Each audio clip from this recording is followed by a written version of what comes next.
Cette émission vous est présentée grâce à la participation financière des caisses Desjardins du Saguenay-Saint-Laurent et du Centre de la Haute-Côte-Nord. Bonjour tout le monde. Aujourd'hui à l'émission, on parle de travail qui pour la plupart des gens est valorisant et un indicateur clé de la qualité de vie et du sentiment d'épanouissement personnel d'une personne. Malheureusement, les personnes en situation d'handicap continuent pourtant de se heurter à des obstacles et à la stigmatisation quand elles cherchent un emploi. J'en discute avec mes invités Mélanie Talbot et Élise Dufour. Bonne émission.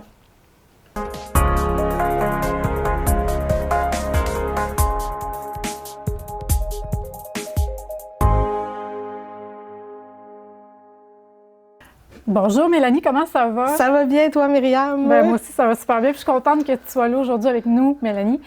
Donc, parle-nous de ton rôle auprès du CIS de la Côte-Nord. Parle-nous de ton travail. En fait, moi, je suis travailleuse sociale de formation, mais depuis quelques années, dans le fond, je suis gestionnaire.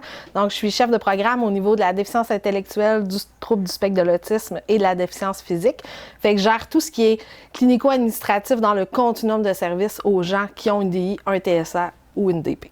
D'accord, parfait. Parlons un peu des services que vous offrez là, au CIS. Bien, pour notre clientèle en particulier, dans le fond, on offre un service de soutien à la famille pour les gens avec une DI, un TSA ou une DP. Donc, peut avoir une travailleuse sociale, un agent de relations humaines. Ça, on parle plus de services de première ligne, éducation spécialisée, pour leur permettre d'être maintenus à domicile, si on veut. Okay. Donc, de rester dans leur domicile. On va offrir plein de services. On va voir c'est quoi les besoins. Bref, les intervenants vont offrir des services pour qu'ils puissent demeurer chez eux le plus longtemps possible. C'est ça le but.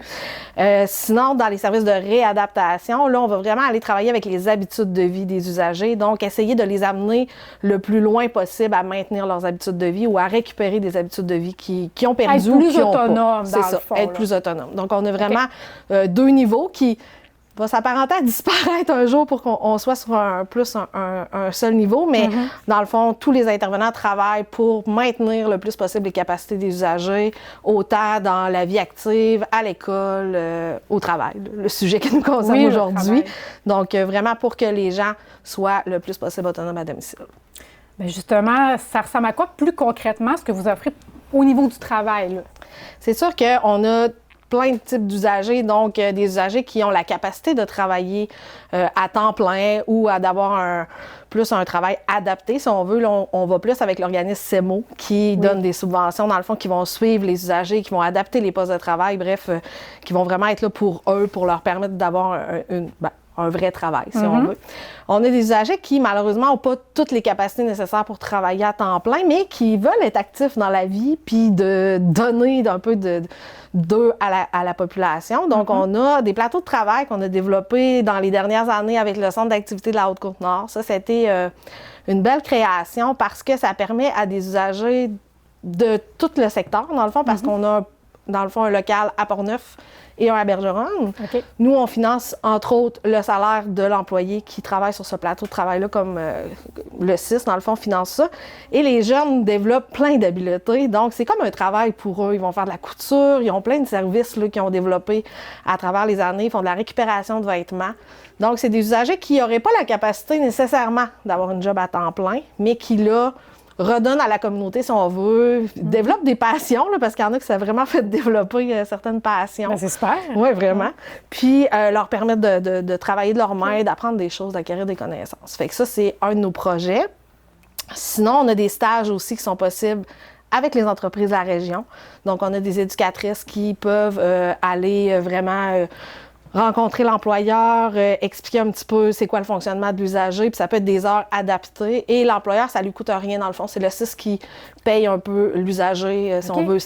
Bon, c'est pas un salaire tout cassé, mais c'est le CIS dans le fond. Le but, c'est justement de développer des compétences, de vraiment avoir une vie active au niveau de la communauté. Fait qu'ils font un stage dans l'entreprise, si on veut. Pas nécessairement à temps plein. Des fois, c'est une journée, des fois, c'est 2 journées, des fois, c'est 2 heures par semaine, mais ça leur permet d'être en voir contact c'est avec quoi, les gens, oui. puis de voir un peu c'est quoi le travail. Est-ce qu'il y a une belle ouverture ici sur la Haute-Côte-Nord au niveau des entreprises? Quand même, puis Oui. tu sais, on se cachera pas qu'on n'a pas beaucoup de gros employeurs d'entreprises, mais des entreprises qui s'investissent au niveau de notre clientèle, ils s'investissent. Donc, ils sont là depuis longtemps. Souvent, c'est les mêmes. On va les croiser là, à l'épicerie, on va les croiser à la pharmacie. C'est les mêmes usagers qui sont là depuis des années, qui sont contents de nous voir, qui font leur travail. Donc, les entreprises embarquent normalement. C'est sûr que ça demande certaines adaptations. Souvent, ils ont besoin de supervision pour certains, ils ont besoin d'être coachés plus longtemps si on veut. Mais les entreprises disent quand même oui là, quand on va les rencontrer, dans la mesure des capacités qu'ils ont aussi comme entrepreneurs là, pour accueillir nos clientèles, puis dépendamment aussi de ce que l'usager demande comme supervision. Est-ce que tu sens qu'il y a encore des préjugés? Oui, oui, malheureusement, oui. Je pense que ça, c'est à défaire. Puis je pense que c'est avec des situations de réussite comme on vit qu'on peut arriver à défaire ces préjugés-là. C'est avec aussi de l'enseignement, de la formation, de démontrer que ces personnes-là ont quelque chose à apporter à la communauté, à l'entreprise. Je pense qu'on peut les défaire, mais c'est certain que pour certains entrepreneurs, c'est épeurant, si on veut, d'engager une personne handicapée, dépendamment de l'handicap, là, bien entendu. Mais parfois, ça peut faire peur, en effet. Donc, vos programmes sont faits justement pour donner un bon coup de pouce pour aider à l'ouverture des entreprises. Là. C'est exact, oui. Puis on peut débuter avec un stage justement pour voir si la personne a de l'intérêt, si elle a des capacités, qu'est-ce qu'elle demande comme supervision. Puis il y a parfois que suite au stage, bien, finalement, la personne a le plus de capacités qu'on pensait, s'adapte plus facilement, elle a besoin d'un peut-être un petit peu moins de supervision. Puis là, on peut se rendre vers un emploi qui est plus stable, si on veut, une subvention d'aide à l'emploi. Donc, des fois, de l'essayer, c'est de l'adopter. Oui. Puis, souvent, bien, c'est ça, ça crée quand même des opportunités pour des usagers qui sont dans des mêmes entreprises depuis longtemps puis qu'on réengage d'année en année, si on veut, là. Avez-vous beaucoup de personnes que vous aidez comme ça? C'est sûr que le territoire de la Haute-Côte-Nord est moins grand que celui de la Côte-Nord au grand complet de Manicouagan. On a les mêmes services sur tout le territoire. Quand on parle de la Haute-Côte-Nord, on a quelques usagers quand même qui sont en stage en entreprise. Nous, on accueille d'ailleurs directement dans notre établissement au Cadre des Pilotes une usagère qui est là depuis plusieurs années, qui travaille avec nous 2 jours par semaine, qui a ses tâches. C'est son travail. Elle est contente de venir travailler avec nous chaque matin. Puis nous, les 2 jours qu'elle est là, puis nous, on est toujours contents de l'avoir aussi. Fait que c'est le fun, on s'attache aussi aux gens avec qui on travaille. Je dirais qu'on a quand même quelques usagers en stage. Il y a plusieurs usagers aussi qui sont placés là, directement via le CEMO. Et bien, nos plateaux de travail sont pratiquement à pleine capacité là, sur le territoire, dans le fond, là, vers Forestville, puis celui vers Bergeronne. Fait que ça répond à quand même beaucoup de besoins là, présentement. D'accord. Qu'est-ce que vous entendez de ces personnes-là, justement, au travail? Qu'est-ce qui ressort? Qu'est-ce qu'ils vous disent par après? Ah, j'ai appris telle chose, tel défi? Bien, c'est valorisant pour eux parce qu'ils ont l'impression, puis en fait, c'est pas juste une impression, tu sais, ils redonnent d'eux-mêmes à la société, si on veut, dans un sens. Ils sont des citoyens actifs à leur façon. Ils apprennent aussi beaucoup. Je sais que le plateau de travail, ça fait développer des passions chez certains usagers qui se sont trouvés une passion pour le tricot, la couture. Puis je vais avouer que quand Caroline Paula a débuté ce projet-là avec nous, puis qu'on est allé dans la récupération de vêtements, puis Caroline commandait des couteaux, puis ces choses-là, on faisait comme, oh, OK, tu sais, jusqu'où on va être capable d'aller avec nos usagers. Et finalement, ils utilisent des machines à coudre, des surjeteuses, ils ont développé des choses incroyables, donc ils développent des capacités, puis en tout cas, moi, si je prends l'usagère qui vient chez nous au Cadre des Pilotes, toujours contente le matin de rentrée. Pour elle, c'est son travail. Elle travaille avec nous. Elle a sa carte d'employé. C'est un sentiment d'appartenance aussi. Puis je pense que c'est ça pour la majorité des usagers qui ont un travail ou un stage. Ils appartiennent à une équipe de travail. Fait que pour eux, ben ça peut juste être valorisant là, quand tu es bien dans cette situation-là. Ici, on parlait au niveau des entreprises. Qu'est-ce qui ressort le plus souvent? Bien, en fait, c'est souvent très positif ce qui ressort des entreprises. Tu sais, oui, il y a des obstacles, des défis, que les intervenants essaient de mettre des choses en place pour arranger tout ça. Mais tu sais, le plus positif, c'est que c'est souvent à leur rayon de soleil. Ces gens-là sont contents d'aller travailler, sont motivés. Ça apporte une autre vision aussi, je pense, des gens avec des particularités. On les voit sous un autre angle. Les gens sont contents aussi de les croiser à l'épicerie ou dans les entreprises. Fait que c'est le fun aussi pour eux. C'est le fun pour l'employeur parce que c'est une belle visibilité, même si ça demande quand même du temps puis de l'adaptation. Mais c'est souvent très, très positif ce qui ressort de ça. Puis chacun apprend aussi à vivre avec l'usager qui est en entreprise, à s'adapter. C'est une belle façon, dans le fond, d'apprendre à s'adapter. Puis ils sont souvent à leur rayon de soleil, ils sont toujours de bonne humeur, sont contents d'aller travailler. Fait que ça met un petit peu de vie dans l'entreprise, dépendamment de la grosseur de l'entreprise, mais souvent, ça met de la vie là, dans l'entreprise. Donc, c'est sûr que ce n'est pas toutes les entreprises qui sont d'accord pour engager une personne en situation de handicap. Mais qu'est-ce que tu as entendu le plus souvent, justement, de ces entreprises? Qu'est-ce qui les ont bloqués à ne pas avoir d'employés? Bien, des fois, c'est la supervision, le temps que ça demande, parce qu'on ne se cachera pas que nos entreprises sont en pénurie de personnel pour la plupart. Donc, c'est sûr que ça demande du temps d'accueillir une personne en situation de handicap, dépendamment du besoin. Il y en a qui deviennent autonomes très rapidement dans leurs tâches, c'est séquentiel, mais il y en a qui ont quand même besoin de supervision. Donc, ça prend des entreprises qui sont ouvertes à le faire. Puis, dépendamment du niveau, des fois, ça peut faire peur. Il y a peut-être une méconnaissance aussi de certains diagnostics qui peut faire peur.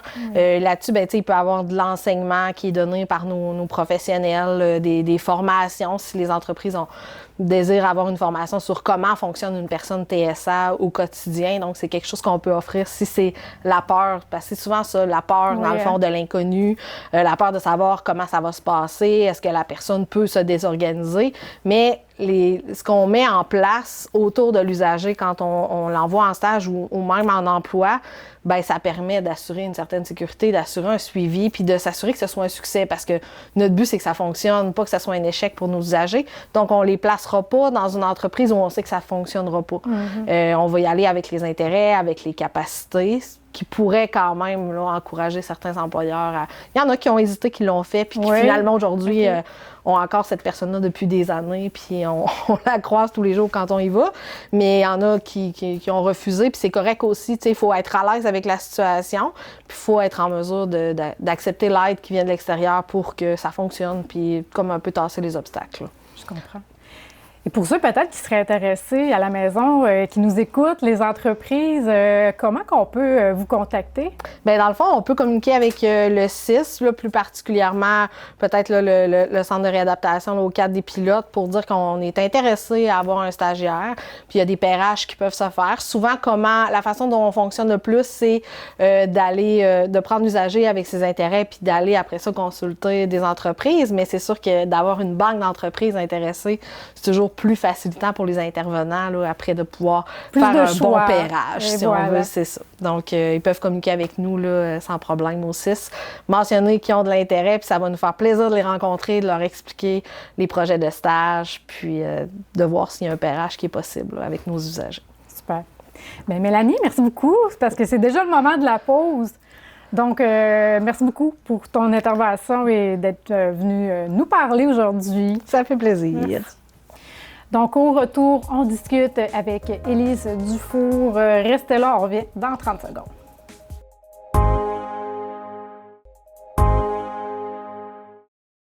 Je m'appelle Antoine et j'ai 9 ans. La personne que j'admire est Catherine, ma cousine. Bonjour, je m'appelle Léonie, j'ai 8 ans. Je m'appelle Samuel, j'ai 6 ans. La personne que j'admire, c'est ma mère. Je suis Fleur Manchette, j'ai 11 ans et je viens pour parler de Hubert, mon frère. Les qualités à ma mère, c'est être patiente, joyeuse et généreuse. Je la trouve belle. Elle est gentille. Elle parle 4 langues. Elle aime vivre des aventures. Elle voulait être avocate. Puis maintenant, elle l'est. Ses plus grandes qualités sont qu'il est calme et il lit bien. Il est très drôle. Il est très à l'écoute des gens. Qu'est-ce qu'on fait avec maman comme activité? C'est aller en voyage, jouer à des jeux de société, faire de la musique. J'aime être avec ma cousine parce qu'on joue avec des jeux.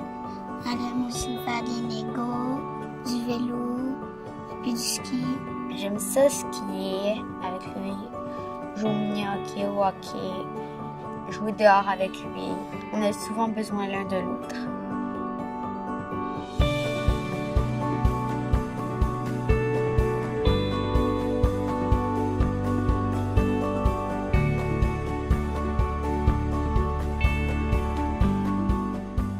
Je m'appelle Hyper Placette et c'est 15 ans. Puis c'est la trisomie 21.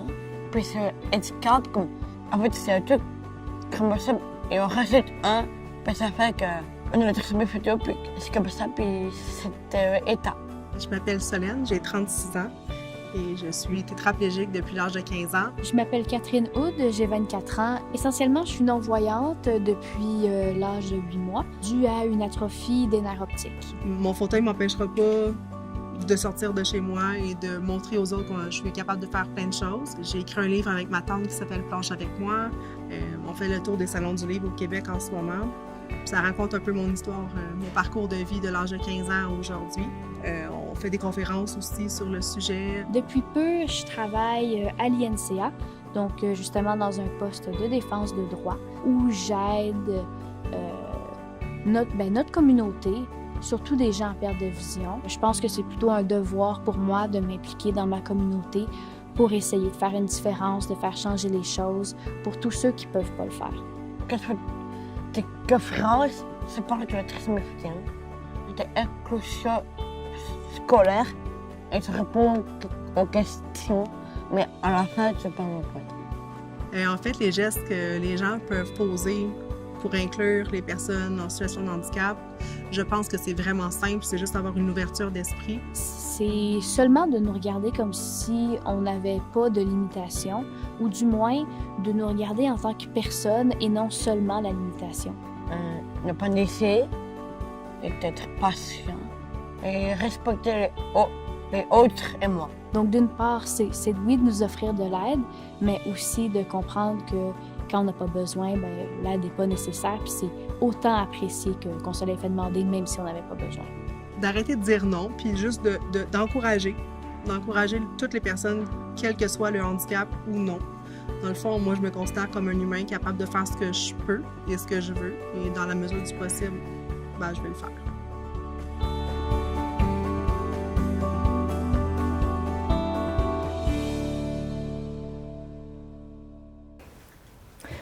Donc, nous sommes de retour, toujours avec mon invitée Mélanie. Et nous avons avec nous Élise Dufault. Bonjour Élise. Bonjour. Ça va bien? Oui, très bien, toi. Oui, ça va super bien aussi. Donc, parle-nous de toi un petit peu, Élise. C'est quoi ta situation de handicap exactement? Je suis née en 1982 d'une dysplasie des membres inférieurs. J'ai de la difficulté avec la motricité fine. Je marche avec une marchette et comme vous pouvez voir, je suis en fauteuil roulant. Oui, d'accord. C'est ça la condition physique que j'ai. C'est un genre de paralysie cérébrale qu'on pourrait appeler. D'accord. C'est quoi tes plus grands défis au quotidien? Mes plus grands défis, c'est de pouvoir être autonome le plus longtemps possible, de pouvoir me débrouiller comme je peux, aussi de retourner. J'ai retourné à l'école au secondaire, refaire mon secondaire. Mais mon plus grand défi, c'est j'habite dans une résidence pour personnes âgées au quotidien. Mais je réussis quand même. J'adore ça. À t'y plaire. Oui, exactement. Parfait. Et au niveau du travail, comment ça se passe pour toi? Au début, c'était difficile à trouver, mais grâce à l'organisme CEMO qui m'ont trouvé un travail, puis depuis 3 ans que je travaille en kiosque touristique. Donc, je crois que c'est juste l'été, c'est bien ça? Oui, exactement, oui. Okay. Oui. Est-ce que tu fais partie du programme avec le CIRS aussi? Non, okay. Juste avec le CEMO. OK. Ça serait quoi tes plus grandes forces liées au travail? Liées au travail, j'aime beaucoup parler aux gens. Quand ils ont besoin de moi, je les aide. Aussi d'être aimée par mon équipe. J'ai la force de me plaire et d'être joyeuse et tout dans mon travail et tout. Donc, tu aimes beaucoup ton travail? Oui, exactement. Oui. J'adore parler aux gens. Est-ce que ça fait longtemps que tu es Oui, ça fait 3 ans, 3 étés que je fais ça depuis 2021. D'accord. Sens-tu que t'es désavantagée au départ? Oui, surtout les entreprises ne sont pas tous adaptés pour les personnes comme ma condition physique. C'est très difficile. Est-ce que tu t'es fait refuser souvent? Oui. Oui. Oui. C'est très... C'est difficile. Oui. Quel changement que tu aimerais souhaiter? Que les entreprises soient plus aptes à engager des personnes handicapées aussi, puis qu'ils soient adaptés pour qu'on puisse rentrer, sortir, que ce soit plus facile pour nous. L'accès? Oui, l'accès, oui. Okay. Parce que c'est très difficile, l'accès. Ça, c'est un des plus gros problèmes que tu pourrais dire. C'est un enjeu vraiment pour les personnes en situation avec des chaises roulantes et tout. Là, c'est très... Il n'y a pas beaucoup de... Surtout en région, c'est pas adapté beaucoup pour les personnes handicapées. D'accord. Si on parlait de ton travail un petit peu plus, qu'est-ce que tu fais exactement comme tâche? J'aide les gens quand, par exemple, quelqu'un est perdu, je peux appeler pour un hôtel, un restaurant, les guider, ce qu'il y a à faire dans la région, par exemple. C'est ça que je fais à mon travail l'été. D'accord. Donc, j'imagine que tu as d'autres passions aussi. Oui. Qu'est-ce que tu aimes faire? J'aime beaucoup l'histoire. Oui. J'ai pris un cours à l'université comme étudiante libre pour l'histoire de l'Égypte ancienne et tout. J'ai adoré ça. Qu'est-ce qui te passionne là-dedans? C'est de voir avant nous, ce qu'il y avait, voir ce qu'ils faisaient, comment ils construisaient et tout. La vie en Égypte. C'est mystérieux. Oui, exactement. Exactement, c'est ça. Est-ce que tu connais l'histoire de Bergeron quand tu travailles au kiosque touristique? Est-ce que tu parles aux gens de l'histoire de Bergeron? Un peu, je connais l'histoire de Bergeron, un petit peu, mais pas beaucoup. C'est plus, il faut parler plus de la Côte-Nord au travail parce que il n'y a pas juste Bergeron, il y a d'autres villages et tout. C'est ça. Comment ça s'est passé, ton intégration au travail au kiosque à Bergeron? Okay. Oui, exactement. Le kiosque touristique à la baraque. Baraque? Oui, il y a une boutique et on est juste à côté d'eux.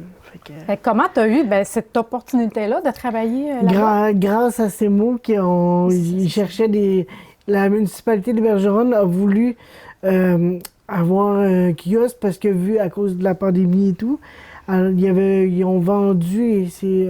la baraque qui a acheté, et ils voulaient avoir un kiosque touristique. Et la municipalité a dit oui, mais il fallait engager, et ils ne trouvaient pas. Alors, ils ont décidé d'intégrer des personnes handicapées, même autistes, à travailler. J'ai travaillé avec une autiste un été. Qu'est-ce que tu as fait auparavant comme travail? Je ne travaillais pas auparavant. C'est ton premier travail? Mon premier emploi, oui. Comment tu entrevois ton avenir? Bien, c'est sûr de continuer à travailler puis pour pouvoir sortir et tout. Parce que c'est sûr qu'habiter avec des personnes à maladie cognitive qu'on appelle, c'est pas évident. C'est au quotidien, c'est beaucoup de l'errance. Tandis que quand je vais travailler, je côtoie des gens normaux, comme on pourrait dire. Fait que c'est plus... puis c'est le fun aussi. On voit toutes sortes de gens. L'été dernier, on a vécu un moment magique. Une famille nous a chanté en direct juste pour nous remercier, pour les avoir aidés. Alors, c'est ça, le travail au kiosque. On a de la nouveauté tous les jours. C'est valorisant. Oui, exactement. Oui. J'aimerais bien habiter en appartement supervisé, comme on pourrait dire, seul, tu sais. Parce que je suis capable, j'ai juste besoin d'aide pour quelques tâches et tout. Sinon, je me débrouille tout seul. Et même des fois, les préposés m'ont dit « T'es débrouillé? » Oui, je me suis débrouillée. Oui, c'est bon. Oui. D'accord. Donc, tu aimerais avoir ton logement, ton autonomie, propre logement. Oui, exactement, oui. D'accord. Si on peut en avoir un jour. Oui, c'est ça. Ce qui est plus difficile, c'est Oui, c'est ça. Bien, Lise, merci beaucoup pour ton témoignage. Merci à toi aussi. Je suis contente de t'avoir eu aujourd'hui à l'émission. Merci beaucoup. Merci aussi à Mélanie d'avoir été des nôtres. Et merci également à vous à la maison. On se retrouve la semaine prochaine pour une autre émission de Sans Tabou. Bye!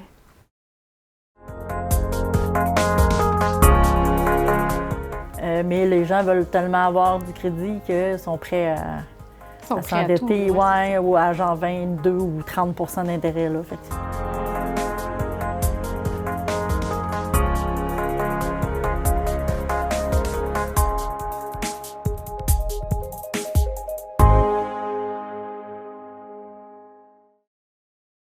Cette émission vous a été présentée grâce à la participation financière des Caisses Desjardins du Saguenay-Saint-Laurent et du Centre de la Haute-Côte-Nord.